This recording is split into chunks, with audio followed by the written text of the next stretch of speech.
那新增一例的本土哈，那我们编号为924，是本国籍40多岁的女性，因列案839及案870的接触者，自1月12日起于住处居家隔离。2月1日曾出现喉咙症状，3月1日解除隔离。那从1月12日一直隔离到3日。好，到2月3日哈，那因为他第一波是因为839的关系，好，然后那是检验是阴性，那是也列为隔离，然后到1月19号是因为870的关系，所以在延长他的隔离，那中间并没有间断。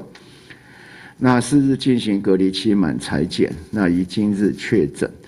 有一个案，个案之2名重入家人先前已匡列为839及870之接触者，不再重复匡列，但其余这2人的居家隔离期间延长到2月18日，到2月18日。所以他这里面本来是有，最早他们家里大概有应该是5个人嘛，然后到839先那个确诊。所以家里4个人都被隔离，那然后再过来是870确诊，那因为这个现在的924有照顾870也在居家隔离在一起，所以他也就被隔离开。那现在他又确诊，所以他其他家庭2位家人就会持续的隔离到2月18日。关于最后这个924这个案，他虽然在2月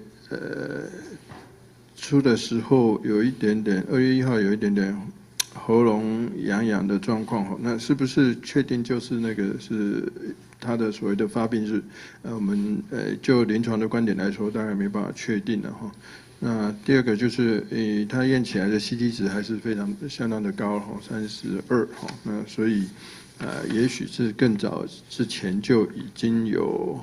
得到这个病毒，那现在也许已经也是在晚期的状况下，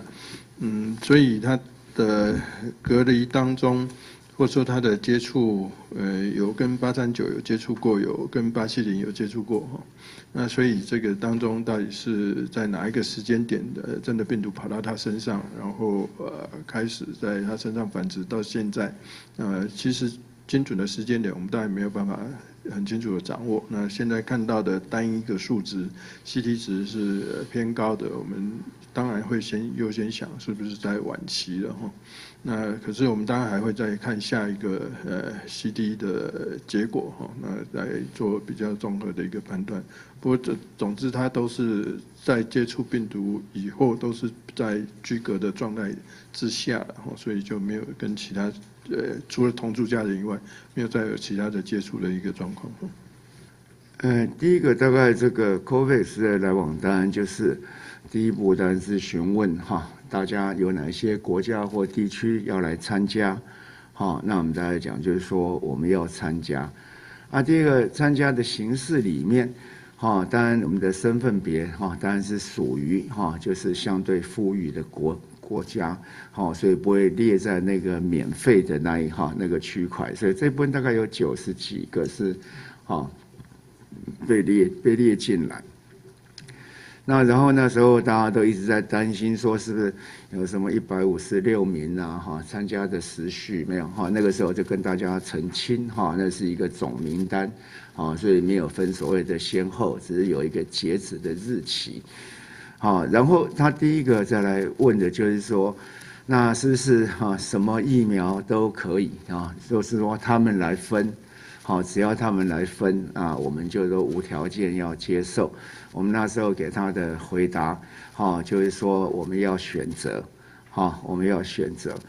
那所以在选择的这个费用就比较高那也要投入一些相关的金额。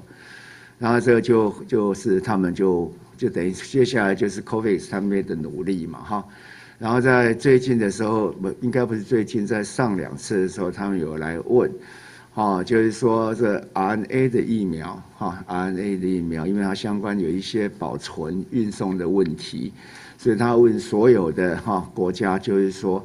那你们到底有一些是不是 RNA 的疫苗，你们就不要或者你们要，好，那我们就选择说，那RNA 疫苗哈，我们有能力来运送什么，所以我们要，好，大概然后在最近的时候，然后就开始又提出来说，已经被放在名单的有几款，那大家要怎么选择？好，那这次第一批要释出的是 AG， 好，那 AG 我们要不要？我们说要，好，那 BioNTech 好也有在这一次里面被选，那我们也说要。当然第一个就是说，如果量非常足就后面仓库放得满满的那我大概就会先打那如果这量不太够那我大概会晚打了。好，那如果量虽然少，可是又打不完了，快过期了，那我会打了。但我想大家都很关心这些问题了那不过就是因为我们这一批的再进来，大概我们应该除了一些相关的准备之外，那还有差不多将近1个月的一个时间。好，那其实在这个时间里面，大家可以看到开始打疫苗之后，各种期刊的报告，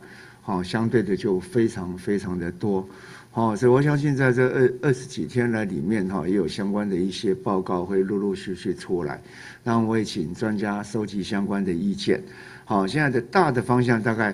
概应该是照我们刚才讲那样的一个方向，那更细致的方案，我们会用随时根据这个相关的最新期刊，那专家的讨论，作为一点根据来调整我们这些细部的计划。